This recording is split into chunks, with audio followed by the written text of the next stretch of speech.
की खेप बरामद की है। पुलिस ने एटीएस गुजरात और एनसीबी जोधपुर के साथ संयुक्त कार्रवाई की है। ये कार्रवाई के दौरान 12 किलो एमडी जब्त की गई।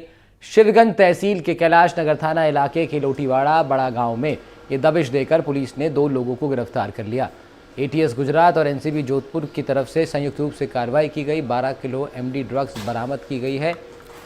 इस पूरी कार्रवाई में 2 आरोपियों को भी इस मामले में गिरफ्तार किया गया है। एटीएस गुजरात और एसीबी की संयुक्त कार्रवाई 50 करोड़ इसकी कीमत बताई जा रही है नशे की खेप की। एटीएस गुजरात और नारकोटिक्स कंट्रोल ब्यूरो जोधपुर की ओर से ये कार्रवाई की गई है। गुजरात की एटीएस और प्लस सिरोही पुलिस की संयुक्त कार्रवाई में एक मौत का सामान कह लें, जो उसको म्याऊं म्याऊं ड्रग्स कहा जाता है, बहुत बड़ी कार्रवाई पुलिस ने की है यहाँ सिरोही के शिवगंज के पास में। और उसकी तकरीबन 50 करोड़ की कीमत है। सिरोही जैसे ज़िले में इस तरह के गैंग का एक चलना और इतने बड़े ड्रग्स का पैदावार होना एक बहुत बड़ी बात है। और इसमें पुलिस ने बड़ी सफलता हासिल की है कि उसमें कार्रवाई करते हुए पकड़ा। आइए ये जो सिरोही जिले के एसपी हैं अनिल कुमार जी, इनसे जानते हैं कि पूरा मामला क्या है और किस तरीके से कार्रवाई। सर बधाई हो, आप लोगों ने बहुत बड़ी कार्रवाई पकड़ी है। पूरा मामला क्या है? ये गुजरात एटीएस का इनपुट था, जिसके ऊपर गुजरात एटीएस की टीम में और अपने एनसीबी जोधपुर की टीम में उन्होंने हमारे से संपर्क किया और हमारे से अपने लोकल पुलिस से इमदाद मांगी कि ऐसे ऐसे करके हमारे पास इनपुट है। फिर तीनों की जॉइंट टीम्स ने अपने लोटीवाड़ा पड़ता है एक जगह अपने कैलाश नगर थाना क्षेत्र में, जहाँ पे हमने ठीक रेड की तो खेत के अंदर हमारे को एक कमरा मिला जिसके अंदर ठीक लैब चल रही थी। प्रॉपर एक लैब सेटअप था वहाँ पे और लगभग 45 से 50 करोड़ की कीमत का एमडी हमने वहाँ पे पकड़ा है। और 2 अभियुक्त जो हैं उनको ठीक मौके से राउंड अप किया गया।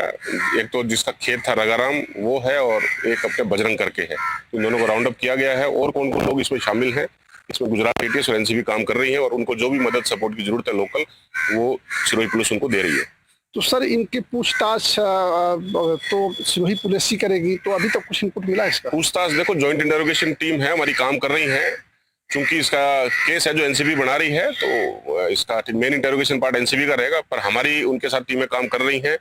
और भी कोई चीजें निकल के आती हैं धीरे धीरे इन्वेस्टिगेशन में। उनके लिंक्स कहाँ हैं, मतलब कैसे ये चीजें लेके आते थे, कहाँ लेके जाते थे, कौन कौन इनके सप्लायर्स हैं, कहाँ से माल लेके आते थे, तो उन सारी चीजों पे कार्रवाई चल रही है। सर सिरोही जिला एक पिछड़ा इलाके में आता, आदिवासी लोग रहते हैं यहाँ पे और यहाँ के लोग ट्रेडिशनल जीवन वाले हैं, तो इनको नशे की कई चीज़ों की भनक नहीं होती। अगर मान लीजिए इसके सुराग मिलते हैं कि गाँव में या इस तरह की चीज़ों में भी सप्लाई है, तो उसके लिए पुलिस का क्या पहल होगी जिससे इस रोका जाए? देखो अभी तक जो हमारे सामने चीजें आई है, क्योंकि जब ये था आसपास के लोगों से भी हमने पता करने की कोशिश की, तो बिल्कुल आपकी बात सही है कि लोग बहुत ही अपने ट्रेडिशनल तरीके से रहते हैं, सीधे साधे लोग हैं। तो उन लोगों को कोई आइडिया नहीं था इस चीज का कि ऐसा भी कुछ है। उनको ये भनक थी कि हाँ ये कोई दूध का पाउडर बनाएंगे। और सेटअप था जो बहुत पुराना नहीं है, 3-4-5 महीने पहले का ये सेटअप है। और इसमें जो किंग पिन है जिसको गुजरात एटीएस ने पकड़ रखा है और वो अपने जेल में था गुजरात में, वो थोड़े दिन पहले ही जमानत पे बाहर आया है। अब उसमें कौन कौन लोग इन्वॉल्व थे, किस तरीके से यहाँ पे एस्टेब्लिश हुआ, वो सारी चीजें जांच का विषय है, उसको खुल के सामने है। देखिए ये हैं यहाँ के पुलिस अधीक्षक अनिल कुमार जी, और इन्होंने कहा है कि जिस तरीके की चीज़ों का खुलासा हुआ है, पुलिस पूरे ज़िले में लेकर के इसको मुस्तैदी से काम करेगी और किसी भी तरह का अगर रैकेट इसका ज़िले के अलावा भी कहीं है तो उस पर पूरा उसकी तफ्तीश करके उस पर इसकी बड़ी कार्रवाई की जाएगी। कैमरामैन अनिल राहुल के साथ कोमल यादव, एनडीटीवी सिरोही। तो जोधपुर में एमडी ड्रग्स बनाने वाली इन 4 फैक्ट्रियों का भांडाफोड़ हुआ, जिसमें 13 आरोपियों को गिरफ्तार किया गया है। उधर श्रीगंगानगर जिले में चिकित्सा और स्वास्थ्य विभाग की ओर से कई शिक्षण संस्थाओं की कैंटीनों का निरीक्षण किया गया। कलेक्टर के निर्देश पर चिकित्सा और स्वास्थ्य विभाग ने कार्रवाई की है। इस कार्रवाई के दौरान फूड लाइसेंस न मिलने पर विभागीय टीम ने कैंटीन संचालकों को फूड लाइसेंस बनाने के लिए पाबंद कर दिया है। सीएमएचओ ने कहा कि बच्चों की सेहत के साथ किसी को भी खिलवाड़ नहीं करने दिया जाएगा। स्कूल में एक्सपायरी खाने का सामान मिला है, जिसे टीम ने मौके पर ही नष्ट कर दिया। वहीं फूड कोर्ट का लाइसेंस न मिलने पर तत्काल लाइसेंस बनाने के लिए पाबंद किया गया। सीएमओ ने भी अपील की है और कहा है कि सभी तरह के संस्थाओं में जो कैंटीन संचालित हो रही हैं या फूड कोर्ट चल रहे हैं, वो लाइसेंस के साथ ही चलने चाहिए।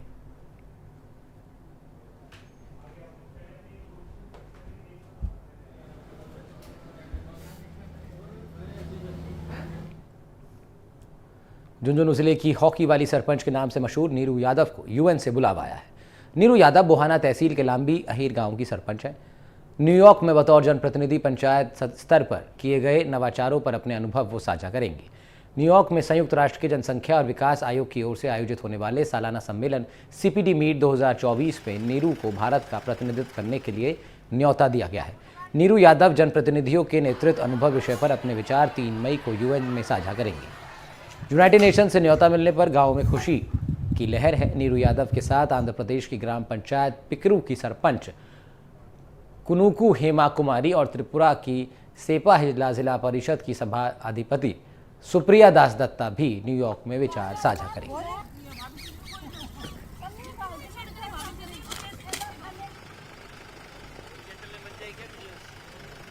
संयुक्त राष्ट्र संघ की जनसंख्या और विकास आयोग की तरफ से जो वार्षिक सम्मेलन न्यूयॉर्क के अंदर हो रहा है 29 अप्रैल से 3 मई के बीच में, जिसको CPD मीट 2024, और उसके अंदर मेरे को भी इनवाइट किया गया है UN की तरफ से।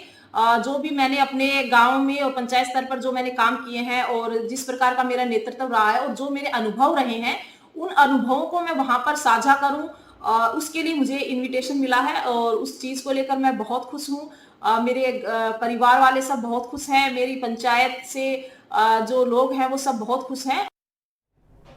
प्रदेश में 19 नए जिले बनने के बाद अब अप्रैल 2024 से अजमेर डिस्कॉम के सर्कल ऑफिस में चेंज हो गए हैं। ऐसे में अब ऑनलाइन बिल जमा करवाने वाले उपभोक्ताओं को समस्या का सामना करना पड़ सकता है। हालांकि डिस्कॉम ने नए जिले के सर्कल ऑफिस में शामिल हुए उपभोक्ताओं के डेटा अपडेट करने का कार्य लगभग पूरा कर दिया है। अब आगामी बिजली बिल नया K नंबर से जारी होगा।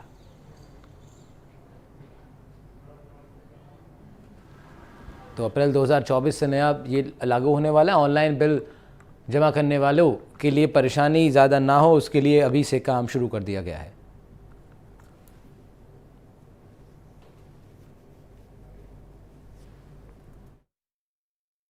इकतीस 3 तक जो है ना, मार्च 24 तक 21 करोड़ 88 लाख बाकी है सरकारी विभागों में। हाँ, मतलब रेगुलर और PDC दोनों मिला के, जिसमें से 20 करोड़ 91 लाख तो रेगुलर में है और 25 लाख PDC में है और 71.35 लाख अंडरटेकिंग है, PhD वगैरह की। गर्मी का सीजन शुरू होते ही प्रदेश सहित सीकर जिले में भी पेयजल संकट गहराने लगा है। पिछले कई दिनों से सीकर शहर के कई वार्डों और कॉलोनियों में पेयजल सप्लाई व्यवस्था पूरी तरह से चरमरा गई है। पीने के पानी की जलदाय विभाग की ओर से सही सप्लाई न होने के कारण शहर के कई बड़े इलाकों में पेयजल किल्लत बनी हुई है। इससे लोगों को परेशानियां भी उठानी पड़ रही हैं। कई वार्डों में सुबह और शाम को 2 पारियों में होने वाली पानी की सप्लाई एक दिन छोड़कर एक दिन हो रही है। कहीं दिन में एक ही बार पानी मिलता है, कहीं सप्लाई चालू ही नहीं है। महज 10 से 15 मिनट के लिए पानी आता है। मजबूरन लोगों को 400-700 रुपये देकर टैंकर बुलवाना पड़ता है।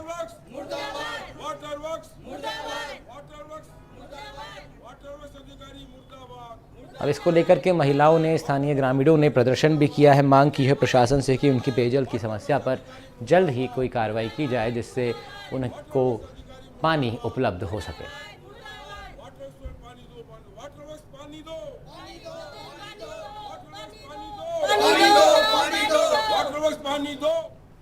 बहुत परेशान है और प्रशासन का हम कड़े शब्दों में विरोध करते हैं। वाटर वर्क्स के अधिकारियों का विरोध करते हैं कि इनको कई बार शिकायत करने के बाद में, कई बार मिलने के बाद में भी ये वाटर की सप्लाई पूर्ण नहीं दे रहे हैं। पूरी रात हम जागते रहते हैं। कभी 1 बजे मोटर चलाते हैं, कभी 11 बजे चलाते हैं, कभी 2 बजे, कभी 3 बजे।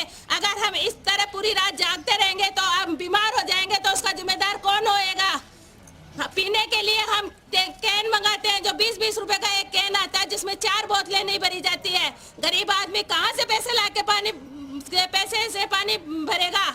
अगर आप पानी नहीं देंगे तो वाटर वर्क्स में डंडा देंगे। कितने दिनों से समस्या है? 2 महीने हो गए हमको परेशान होते हुए। बच्चे परेशान होते हैं, नौकरी करते हैं, आते हैं, नहाने के लिए पानी नहीं मिलता उनको। टिटवाना जिले के लाडनू उपखंड इलाके के चुंडासरिया गांव में पानी का अवैध कनेक्शन काटने के दौरान जलदाय विभाग की टीम पर कुछ लोगों ने हमला कर दिया। गांव के 5 लोगों पर लाठियों से हमला करने का आरोप लगाया। मामले को लेकर जलदाय विभाग के अभियंता ने लाडनू पुलिस थाने में 5 लोगों के खिलाफ राजकार्य में बाधा डालने का मामला दर्ज करवा दिया है। आपको बता दें कि जिले में पेयजल की सप्लाई और पानी की किल्लत को दूर करने के लिए जलदाय विभाग ने जिले भर में अवैध कनेक्शन काटने का अभियान चला रखा है। अभियान के तहत चुंडासरिया गांव में ग्रामीणों ने पानी ना पहुंचने की शिकायत की थी। लाडनू के सहायक अभियंता ने जांच टीम के साथ चुंडासरिया गांव का दौरा किया, अवैध बूस्टरों को हटाया, साथ ही अवैध कनेक्शंस को भी नोटिस दे दिया है। अब इसी पर लोग भड़क गए, गाली गलौच हुआ और धक्का मुक्की भी की गई। की करते हैं जहां एक कार सवार बदमाशों ने शख्स की गर्दन पकड़कर उसे घसीटा। इस दौरान शख्स कार के नीचे दबते दबते बाल बाल बच गया। वारदात सीसीटीवी में कैद हुई है। पीड़ित अजमेर के इंदिरा कॉलोनी का निवासी है। पीड़ित ने क्रिश्चियनगंज थाने में शिकायत दर्ज करवाई है। युवक को बेहोशी की हालत में अस्पताल में भर्ती करवाया गया। फिलहाल पुलिस मामले की जांच कर रही है। सीसीटीवी में आप देख सकते हैं तस्वीरें कैद हुई हैं जहां पर एक युवक को हिंसात्मक इस घटना में घसीटा गया। युवक की जान बाल बाल बची है। घायल होने पर युवक को अस्पताल में भर्ती कराया गया। पुलिस अब सीसीटीवी के आधार पर मामले की जांच कर रही है। गाड़ी के मालिक का पता लगाया जा रहा है नंबर ट्रेस करके, और क्यों ये हरकत की गई इसमें भी पुलिस अपनी जांच पड़ताल कर रही है। घायल युवक को फिलहाल अस्पताल में भर्ती करवा दिया गया था जहां युवक का इलाज चल रहा है। ये सीसीटीवी फुटेज उस घटना का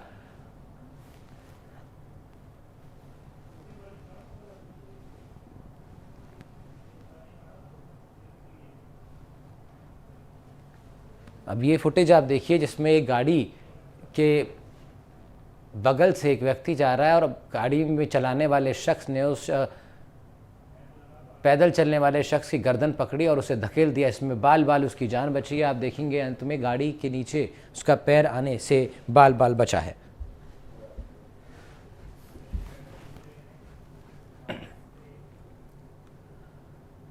युवक के अपहरण करने आए लोगों को पुलिस ने धर दबोचा। बीती रात बिदासर कस्बे का ये मामला है। देर रात बिदासर पुलिस ने आधा दर्जन लोगों को गिरफ्तार किया। बिदासर से एक युवक को उठाने के लिए ये बदमाश पहुंचे थे। करीब 4 गाड़ियों में सवार होकर ये बदमाश आए थे। सीआई कैलाश यादव के नेतृत्व में 6 लोगों को दबोचा गया। मौके पर फॉर्च्यूनर कार भी जब्त कर ली गई। फॉर्च्यूनर कार का पीछा कर बदमाशों को पकड़ने का वीडियो वायरल है। कल रात से सोशल मीडिया पर वीडियो ये वायरल हो रहा है। हम अपनी स्क्रीन पर आपको दिखा रहे हैं किस तरह से ये पुलिस ने एक युवक को अपहरण करने आए कुछ लोगों को गिरफ्तार कर लिया और किस तरह पुलिस ने पूरी कार्रवाई की है। ये वीडियो सामने आया है। पुलिस वहाँ पहुँचती है, वहाँ पहले से ही 4 गाड़ियाँ मौजूद थीं जिसमें बदमाश थे और सामने से देखिए गाड़ी आ रही है, वो बैक करते हैं, फिर गाड़ी उनको पुलिस की गाड़ी उनको ट्रेस करती है और यही वो फॉर्च्यूनर गाड़ी है जिसको पुलिस ने जब्त कर लिया है। इस गाड़ी में से उतर के ये बदमाश भागते हैं। पुलिस उनको पकड़ती है, पीछा करती है। इसमें से कुछ आपको सुनवाते हैं वहां पर क्या कुछ इस घटना के वक्त ये वीडियो रिकॉर्ड हुआ है। इसमें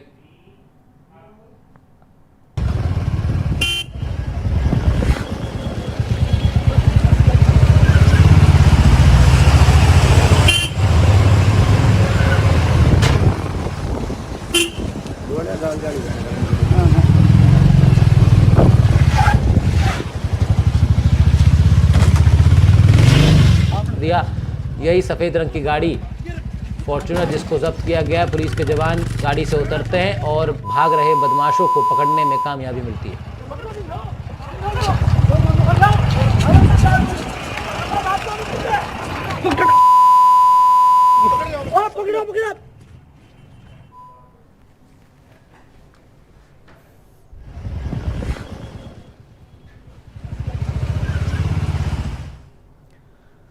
सीकर जिले के रिंगस कस्बे की सरगोड सीमा के नज़दीक NH 52 पर 2 वाहनों की भिड़ंत में 1 दर्जन से ज़्यादा लोग घायल हो गए हैं। हादसे में एक शख्स को गंभीर हालत में जयपुर में अस्पताल में रेफर किया गया है।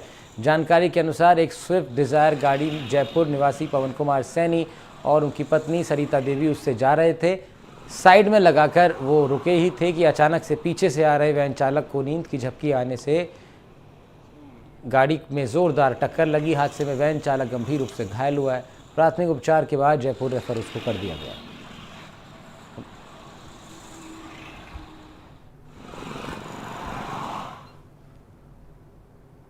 धौलपुर में 2 अलग अलग सड़क हादसे में 2 लोगों की मृत्यु हो गई, एक व्यक्ति घायल हुआ है। पहला हादसा दिहोली थाना क्षेत्र के रहने वाली मंदिर के पास देर रात हुआ है, जब यह माता के स्थान पर झंडा चढ़ाने आए 2 श्रद्धालुओं को पिकअप वाहन ने टक्कर मार दी। 65 वर्षीय प्रहलाद पुत्र धनीराम निवासी पिनाहट और उसका साथी गंभीर रूप से घायल हो गया। दूसरा हादसा रविवार को मनिया थाना क्षेत्र के भोंडिया गांव के नज़दीक हुआ, जहां तेज़ रफ्तार ट्रैक्टर चालक ने बाइक सवार को टक्कर मार दी, जिसमें शायपुर के रहने वाले फौजी कल्याण सिंह गंभीर रूप से जख्मी हो गए। मौके पर पहुंची मनिया थाना पुलिस जिला अस्पताल में भर्ती कराने उनको ले जा रही थी, लेकिन रास्ते में ही रिटायर्ड फौजी ने दम तोड़ दिया।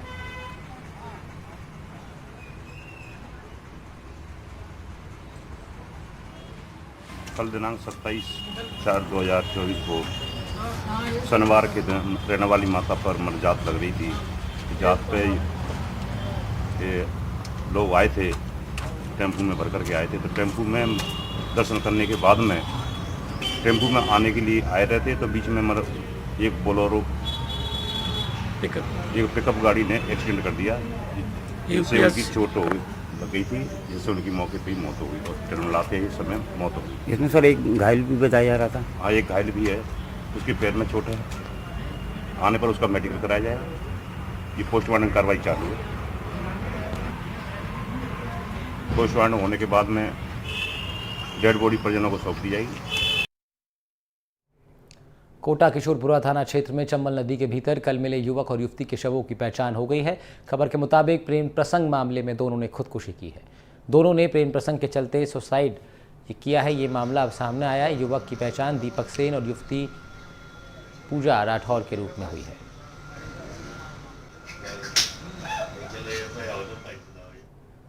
डूंगरपुर जिले के दोबड़ा थाना क्षेत्र के लीलवासा बस स्टैंड के पास एक बाइक को क्रेन ने टक्कर मार दी। हादसे में बाइक सवार की पत्नी के सिर पर क्रेन का टायर चढ़ने से उसकी मौत हो गई, जबकि मृतका की 4 साल की भतीजी घायल हुई है। उसके पति को भी मामूली चोट आई है। इधर हादसे के बाद क्रेन चालक मौके से फरार हो गया। वहीं लोगों ने हंगामा खड़ा किया इस पूरे मामले को लेकर। हादसे के बाद क्रेन चालक क्रेन छोड़कर मौके से ही फरार है। घटना के बाद मौके पर लोगों की भीड़ जमा हो गई। दोबड़ा थाना पुलिस मौके पर पहुंची।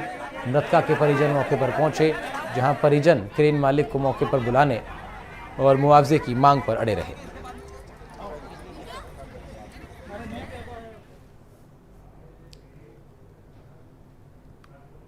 हाल ही में राजसमंद संसदीय क्षेत्र में लोकसभा चुनाव 2024 का दूसरा चरण शांतिपूर्ण तरीके से संपन्न होने के बाद ईवीएम मशीनों को कड़ी सुरक्षा के साथ राजसमंद के बालकृष्ण स्टेडियम में रखवा दिया गया। राजसमंद कलेक्टर डॉक्टर भंवरलाल और राजसमंद एसपी मनीष त्रिपाठी के निर्देश पर इन ईवीएम मशीनों की 4 लेयर्स में सुरक्षा की जा रही है। इसी के चलते राजसमंद कलेक्टर और एसपी सुरक्षा व्यवस्था का जायजा लेने के लिए अचानक बालकृष्ण स्टेडियम पहुंच गए। जिले के दोनों आला अधिकारियों ने वहां पहुंचकर सुरक्षा व्यवस्थाओं का जायजा लिया। कांग्रेस द्वारा लगाई गई एलईडी को लेकर कलेक्टर ने जानकारी देते हुए बताया कि प्रत्याशी चाहे तो स्ट्रांग रूम की व्यवस्था पर नजर रख सकता है।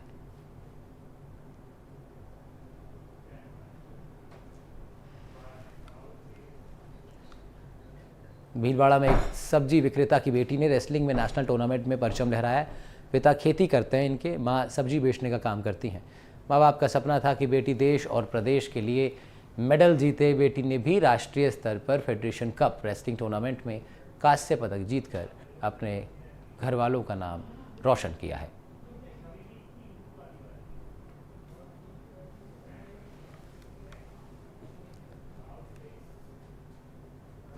मतदान के बाद अब भरतपुर शहर के एमएसजे कॉलेज में ईवीएम के लिए स्ट्रांग रूम बनाया गया था, जहां लोकसभा सीट की सभी ईवीएम को कड़ी सुरक्षा के बीच रखा गया है।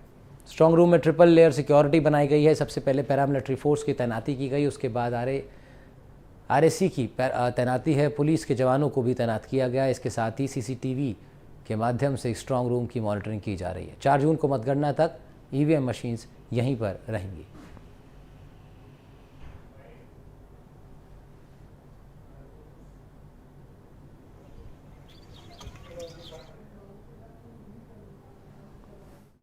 लोकसभा के जो है चुनाव संपन्न हो चुके हैं, उसकी जो ईवीएम जो है स्ट्रांग रूम में रखी गई है, जो एमएसजे कॉलेज है जिसके अंदर 8 विधानसभाओं के। इसकी जो सिक्योरिटी प्रोटोकॉल की बात करते हैं तो उसमें 3 टायर सिक्योरिटी लेयर होता है। सबसे अंदर जो होती है सीआरपीएफ या सीपीएफ की जो टीम होती है, उसके बाहर आरएसी की जो है आर्म्ड कंस्टेबलरी, उसके बाहर जो है पुलिस का रहता है। इसके अंदर जो है सीसीटीवी कैमराज लगे हुए, वहाँ पर कंट्रोल रूम बना हुआ है।